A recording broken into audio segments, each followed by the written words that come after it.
At the outset, Madam, I condemn the killing of Akhlaq, Numan and Zahir. I term it as an attack on the Constitution, and this was an act perpetrated by terrorists, not by French elements.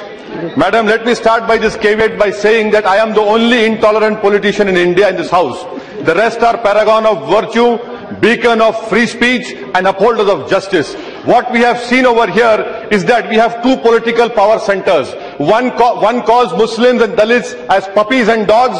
The other throws crumbs at us and tells us to wag the tail. My concern over here is that why is it that after 68 years of independence,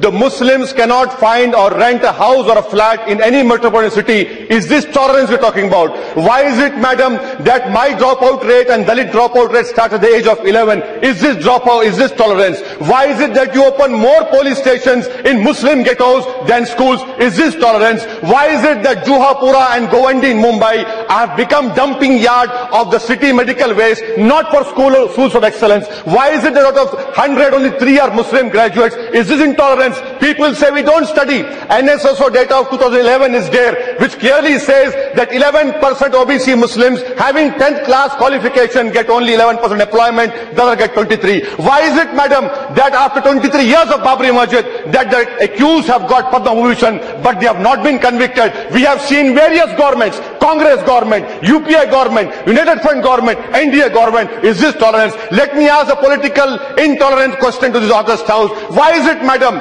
that when I oppose the BJP, I am called an anti-nationalist, I am called a Jina in making. When I oppose the secular parties, I am called communal. Why is it that this country is saying that if you be with the secular party, you are secular. If you oppose the BJP, you become anti-national. How is it that these two political parties have appropriated the right of nationalism and secularism? I condemn their right. I continue to be intolerant because that is my democratic right. I want to know, how is it that political intolerance, when in 10 years imprisonment is given in Haryana for cow slaughter, Congress supports it?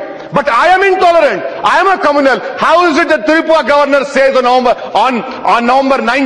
October 19 that free speech and tolerance can be celebrated if Muslims eat pork in the middle? Is this intolerance we're talking about? Madam Speaker, let me conclude by asking this very inconvenient, intolerant question to the government, that to the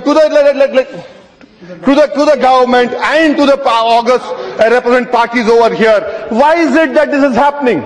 Why have you taken my right to dissent? Why cannot I give a speech in Karnataka? Why cannot I give a speech in Uttar Pradesh? And why is it that 22% of Muslims are in jail under trials?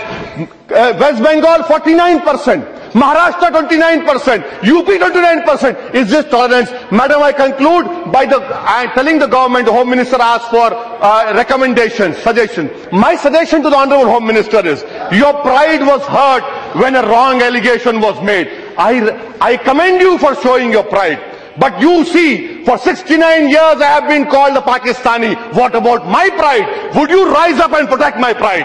Would you rise up and protect my integrity? My suggestion to the Honorable Home Minister is, amend the NHRC Act. Given in the NHRC the power to inquire communal rights, so the responsibility can be fixed on the SP and DM. I would request you form in your internal security division a section which monitors Hindu fanatics. If you don't do that, see what is happening in Myanmar, in Sri Lanka, in Pakistan, in Bangladesh.